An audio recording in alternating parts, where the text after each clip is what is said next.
Hello everyone, my name is Jen and welcome to the Book Refuge and welcome to another author deep dive, and today we're doing dark romance queen herself, Pam Godwin. Okay, a little bit about the journey to do this. I don't do a ton of these deep dives. I usually only take them on for authors where I've already read a pretty significant amount of their books. When I decided to do one for Pam Godwin, I thought I'd read most of her books. And then I made a list of them and realized that I'd only read about like 8 of them out of her total. I didn't realize she had so many standalones or that she had some series that were quite a bit older. But I really love her books. A couple things we're going to share on the upfront. I'm not going to go over every single trigger warning for each particular book. This is a dark romance deep dive, and Pam Godwin especially, please expect that if there is a trigger warning, it exists in one of these books. And so if you pick one up, please look up the trigger warnings ahead of time, okay? I don't usually harp on those, but I will tell you some of these books are some of the darker things that I've ever read.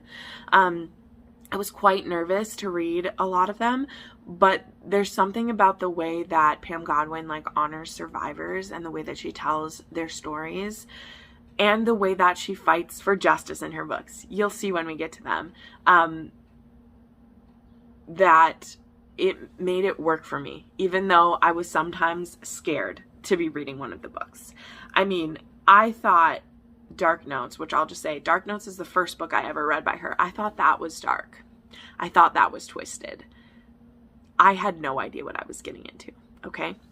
So the way we're going to do this, the way I try to do it when I do a deep dive, is I try to go chronologically through the author. So the thing is that some of her series, they overlap in time, like when she was writing them and when they came out.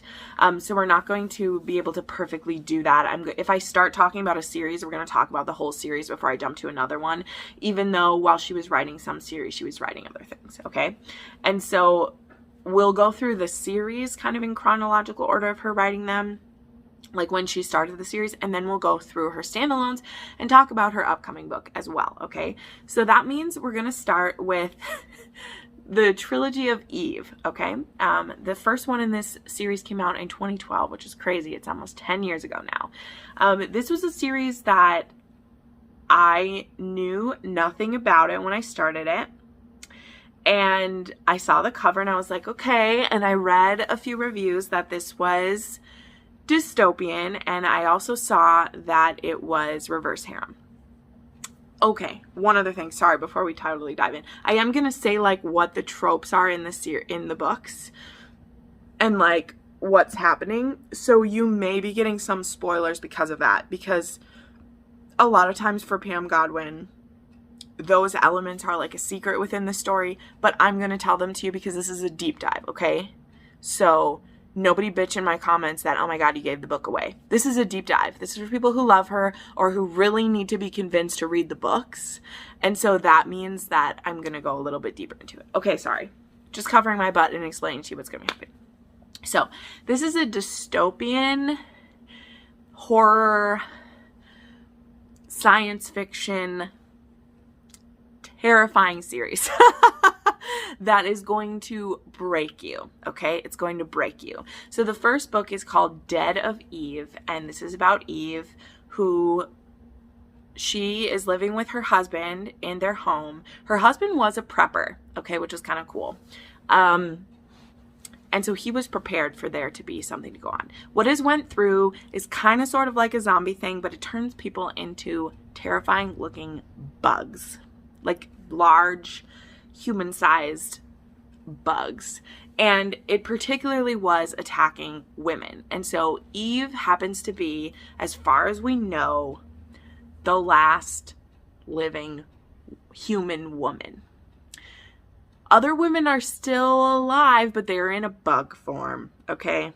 And I'm not going to go into the entire detail of this story. I'm just setting things up for you. But recently, even her husband lost their children, and she has not been awake since then.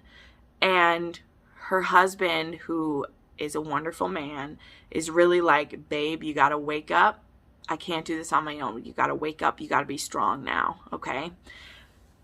Of course, her husband is gonna die very soon into this story. And Eve is trying to make it on her own. And through the first 2 books of this series, okay, I will say that, through the first 2 books of this series, it is about Eve, and along the way we meet these 3 men. There's Jesse, Roark, and Micho. I don't know how to pronounce his name. Micho. And they become her 3 protectors. There is, this is reverse harem.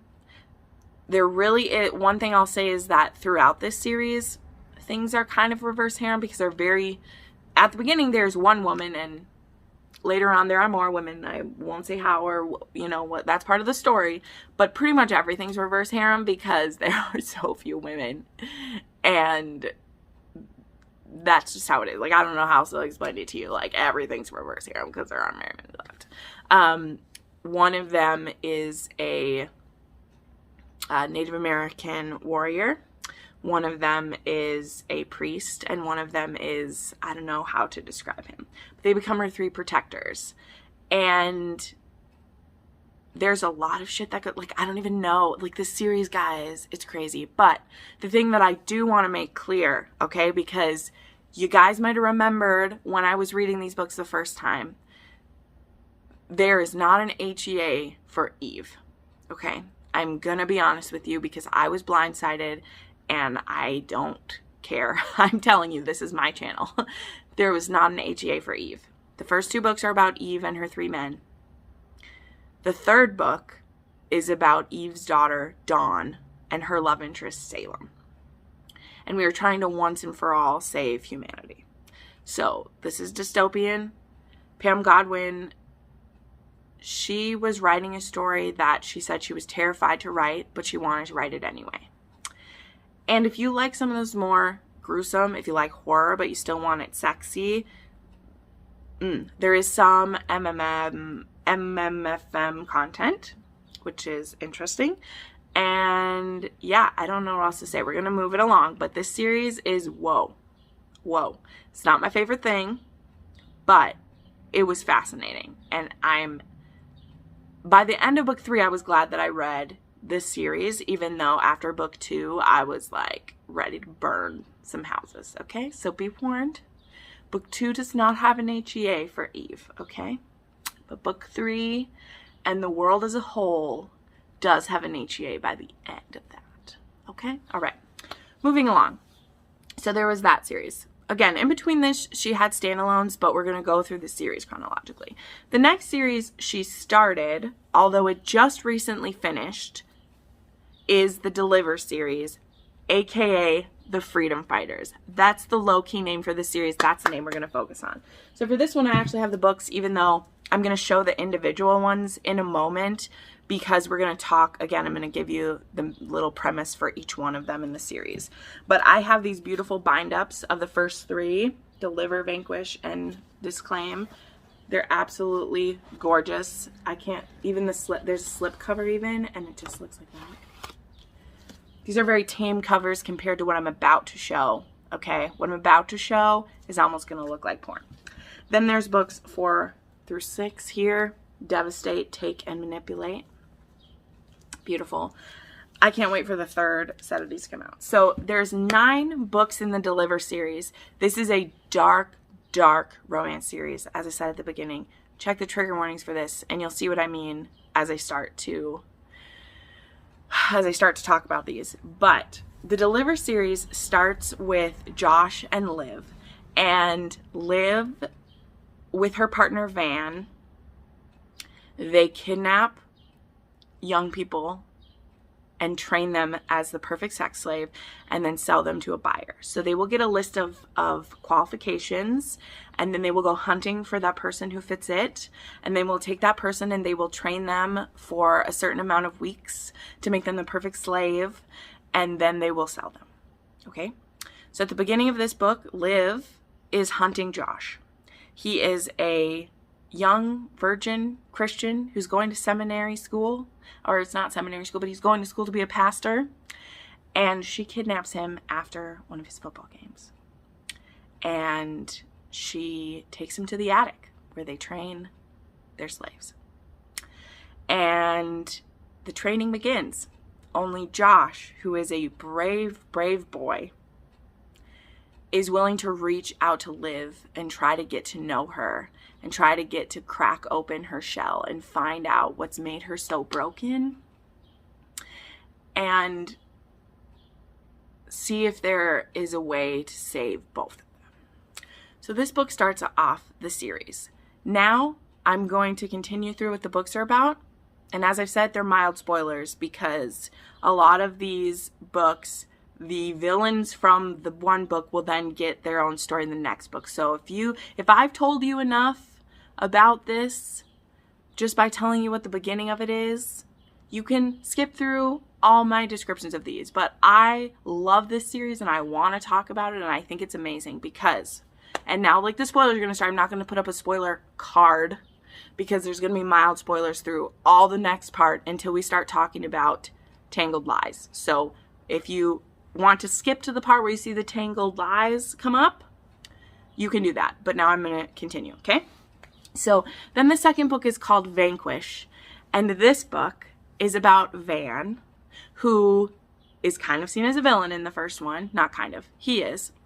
And he is upset that Liv and Josh are living their happy life now and he has nothing.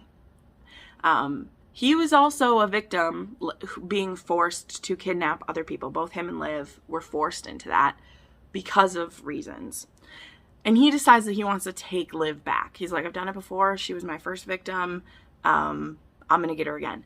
But while he is doing reconnaissance on her and Josh's home, he stumbles across an agoraphobic named Amber who lives in the house next door. He thinks her house is abandoned and he's going to use it to spy on them when really there's Amber. He gets a look at Amber, who he thinks is an absolute babe. She's a former beauty queen who has become an agoraphobic to the point of like illness.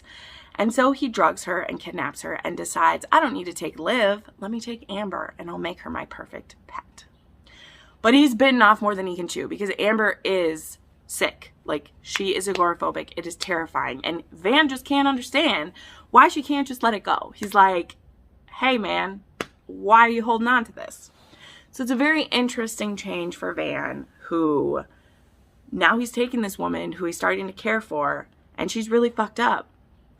And how does he fix her? Can he fix her? What is he doing? Is he in over his head? Yes, but it's amazing. So, by the end of Vanquish, we're really starting to see what our series is going to be, okay? Because we find out, again, I hope you're not still here if you don't want spoilers because I'm telling them. We find out that Liv didn't sell any of the slaves that she trained.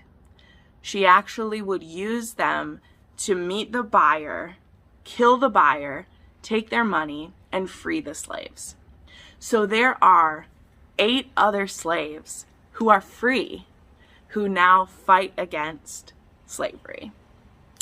And so in Disclaim, we meet Camilla, who again was one of these former slaves. And she, using their connections, is going to try to infiltrate a South American mafia to free some sex slaves there. She does not know that her former love, who she lost when she was kidnapped, but has still been in contact with him, he actually has connections with this cartel. And they're going to be reunited in a very interesting way.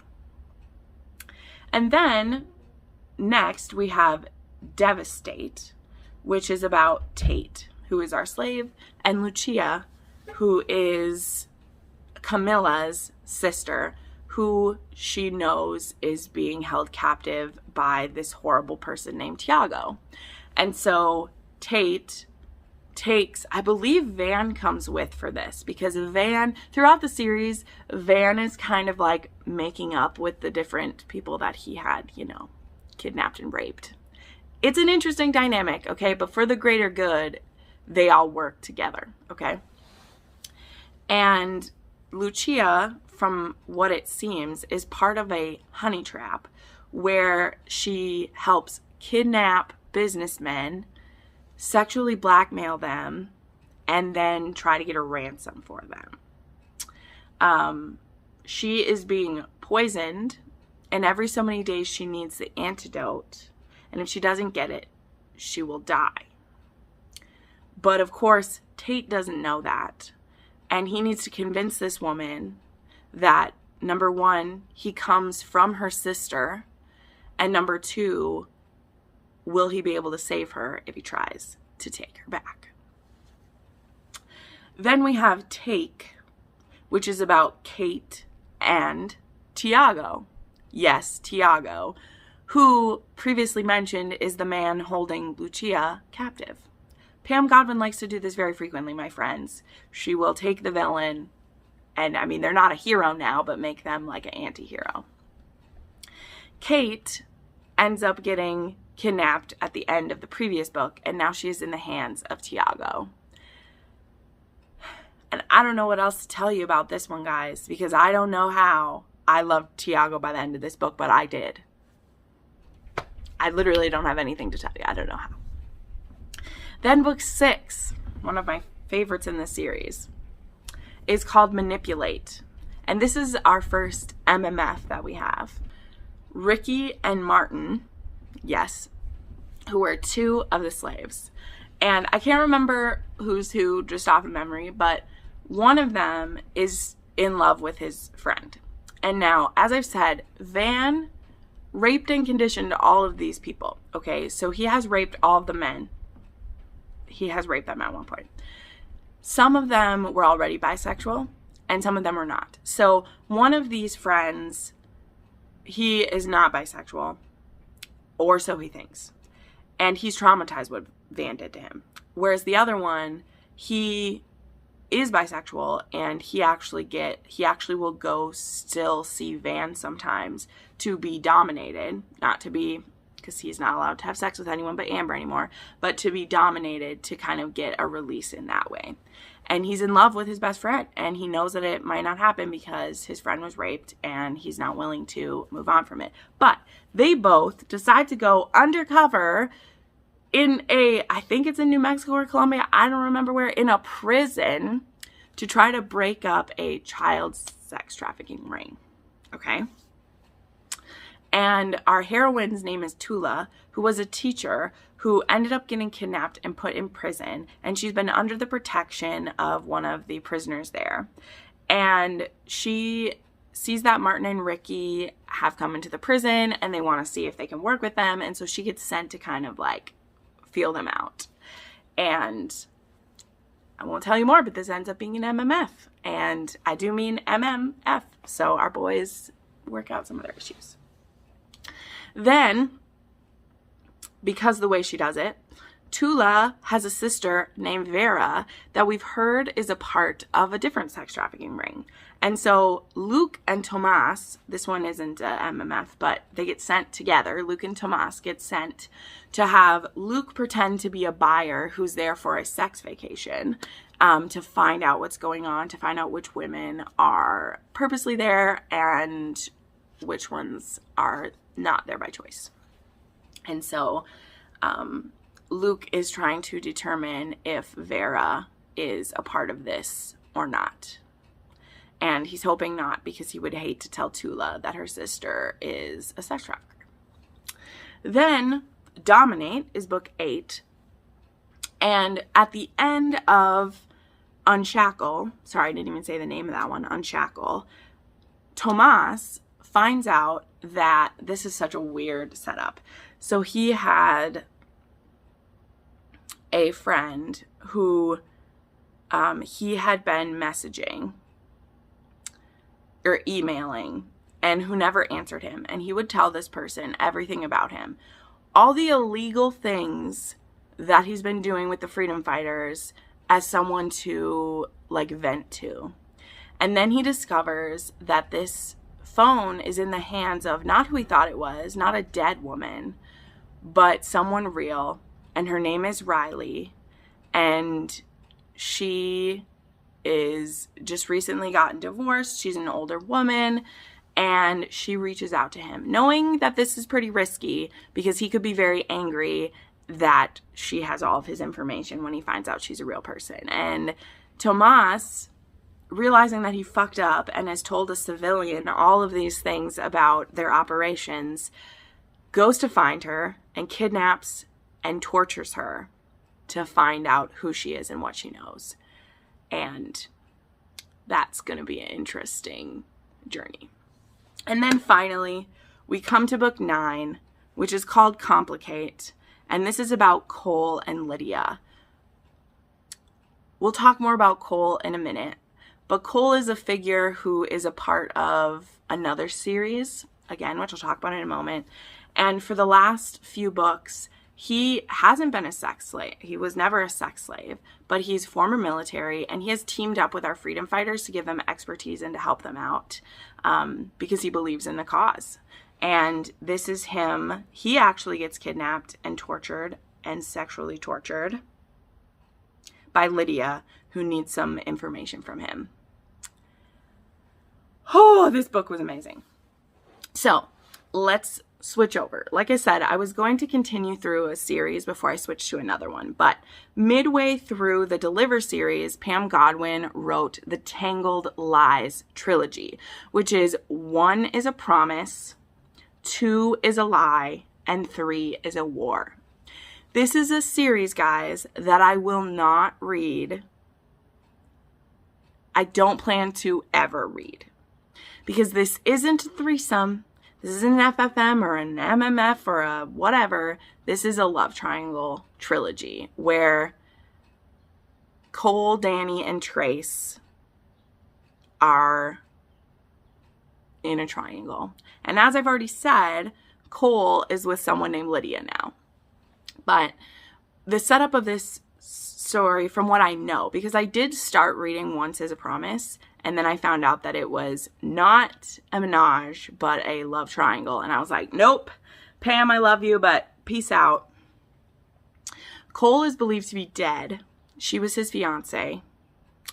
And they were together for a long time, and then he's believed to be dead. And so she gets with his best friend, and then he comes back from the dead. And then she has to choose between the two of them.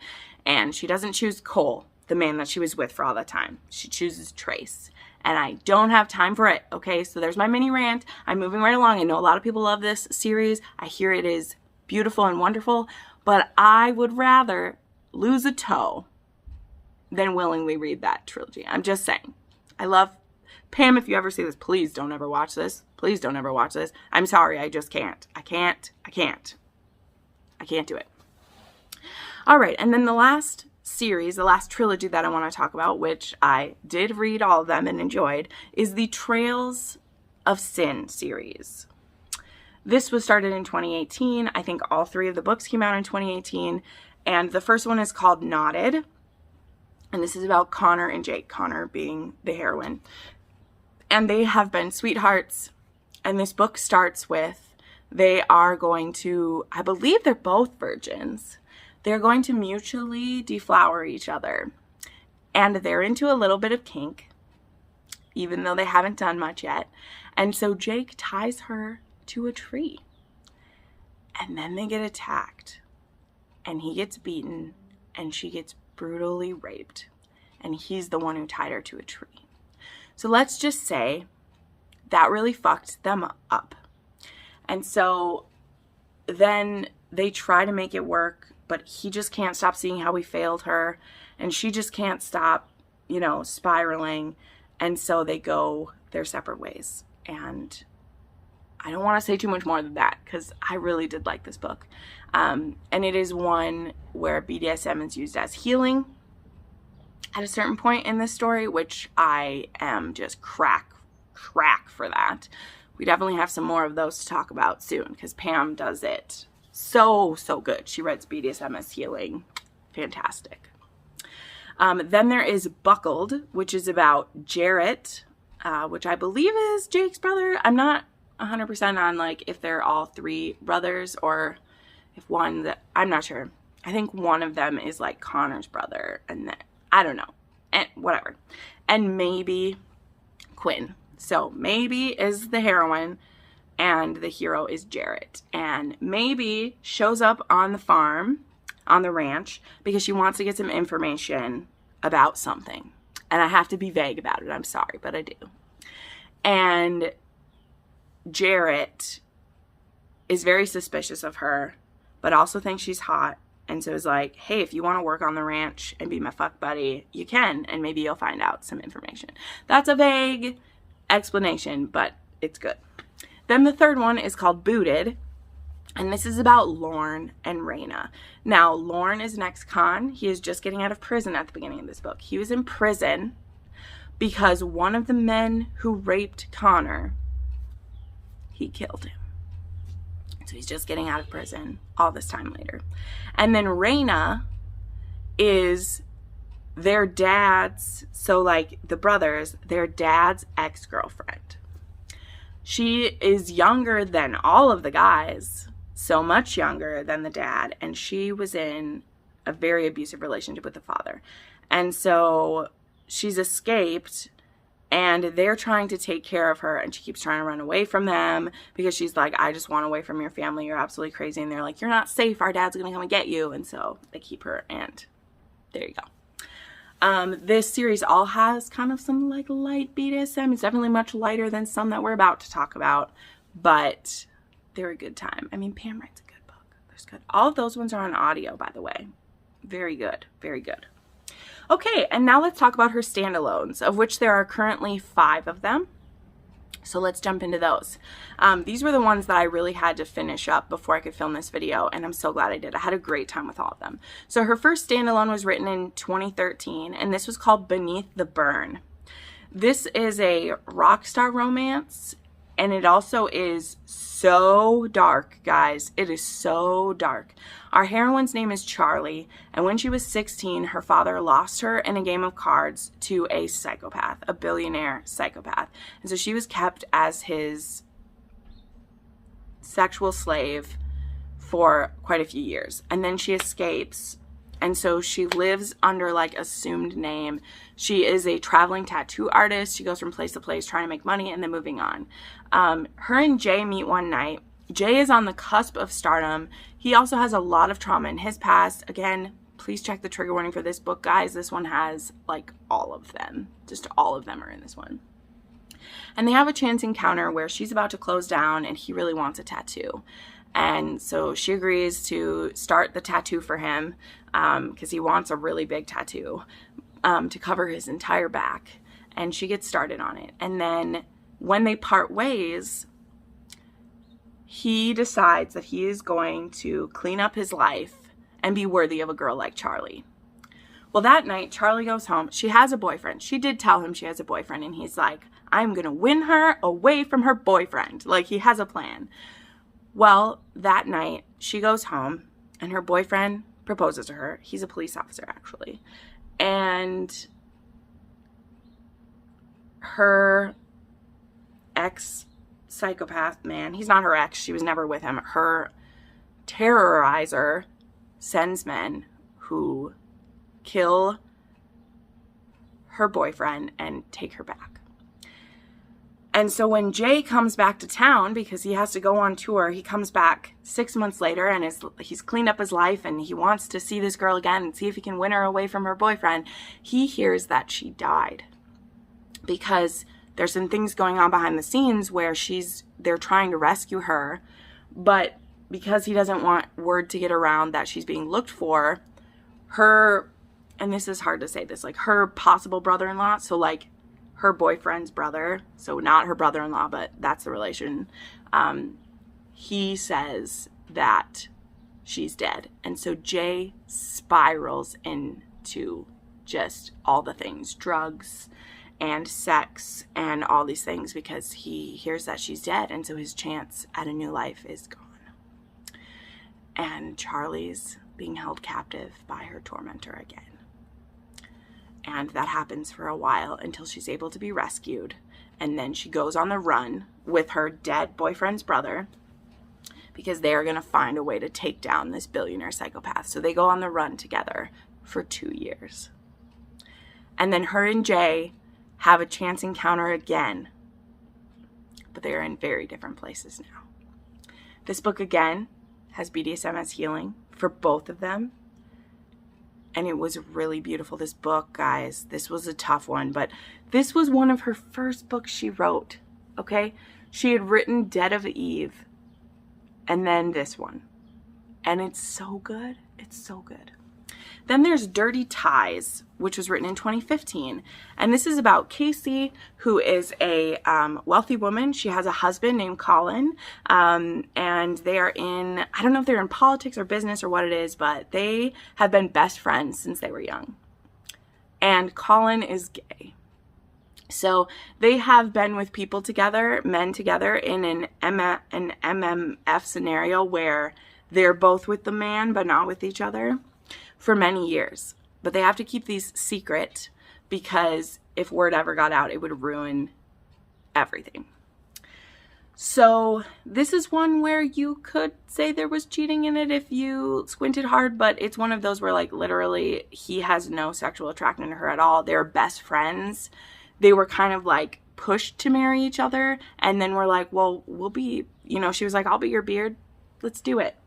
And it's just like they have a really sweet relationship together. I don't know how else to say it. They have a really sweet relationship.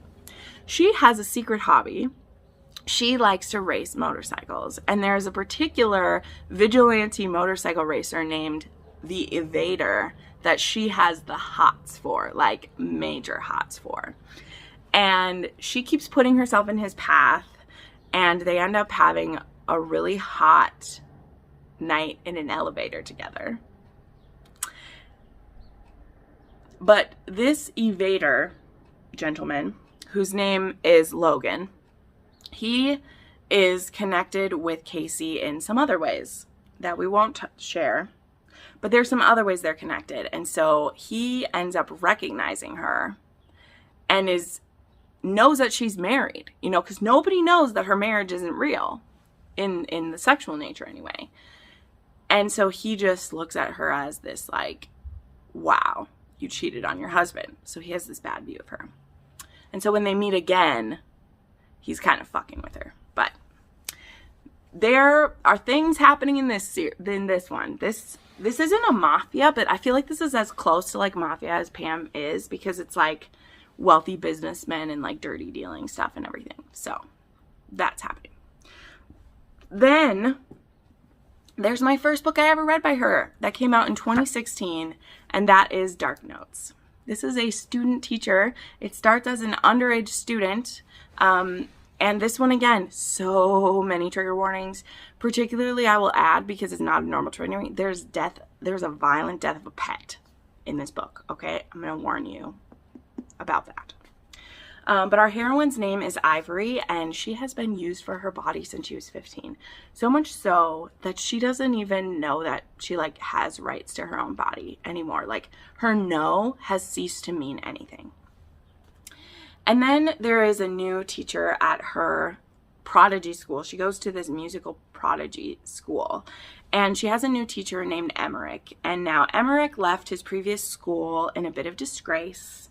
He was caught tying up a fellow teacher and having sex on school property. And his parents are very well known in the music world, and so he's able to get a job at this school, and he kind of doesn't want to be there. And then he sees Ivory, and he is just like, I should not want this girl. This girl is so much trouble for me. I need to stay far, far away from her. But he can't help but observe her. And as he observes her, he starts to see how people treat her. He sees that she is, doesn't have the nicest things. He sees her as a charity case. He's very kind of like cruel in his head and to her. It's a bit of like a bully situation at the beginning. But he very quickly realizes how everyone at this school is treating her. And so he observes her. And the more he observes, the more disturbed that he becomes and realizes how mistreated this girl is. Now, instead of stepping in and, going to child services, because that's not going to happen in a Pam Godwin book, he decides that he's the only one who could protect her the way that he should. And also, he really wants to fuck her. Like, he's not lying to himself. But what's more important than that is to give her a sense of self-worth that no one has given her in her whole life. And the way that he does that is through some BDSM elements.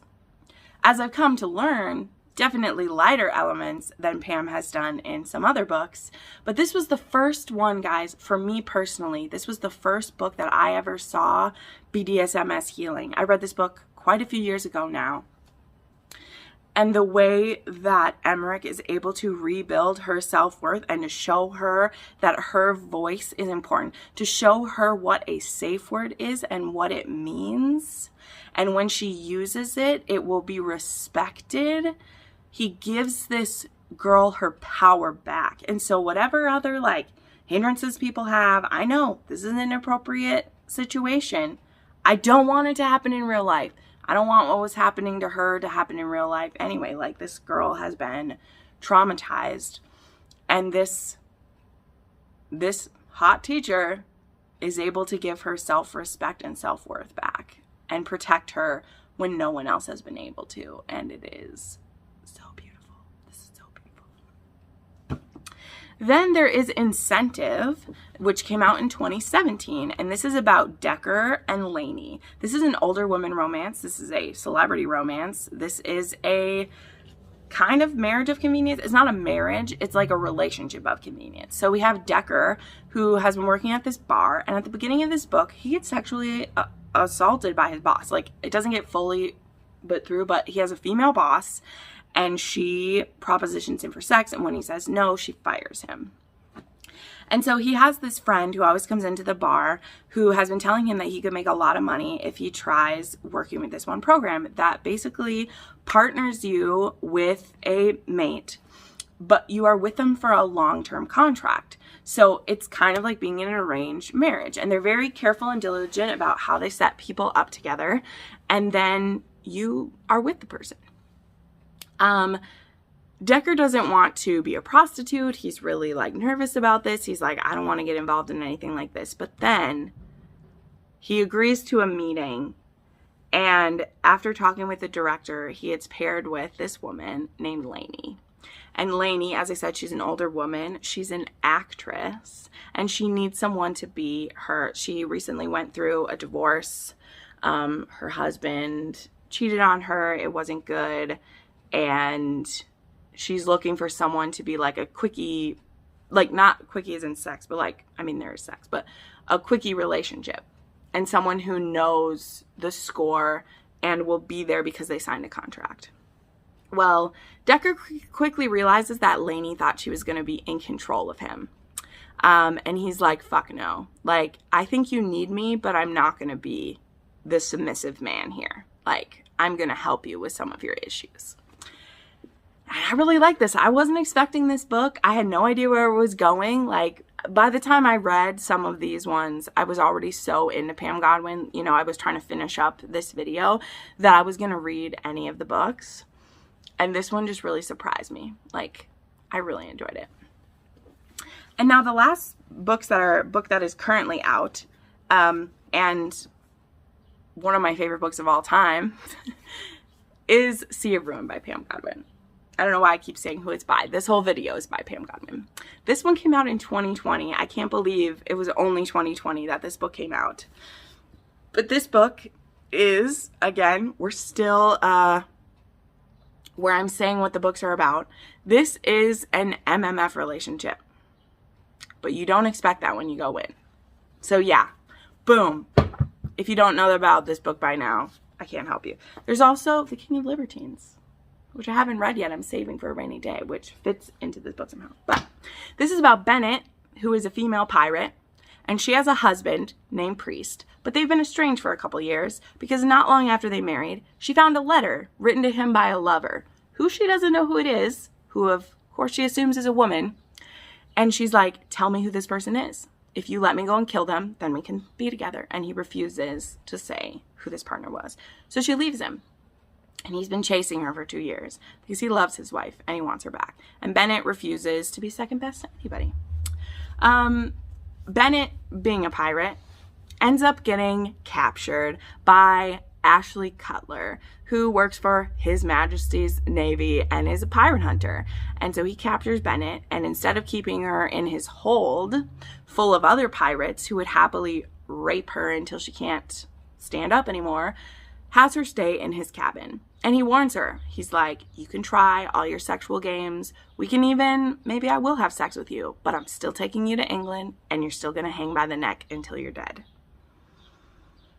And then they really start to get to know each other.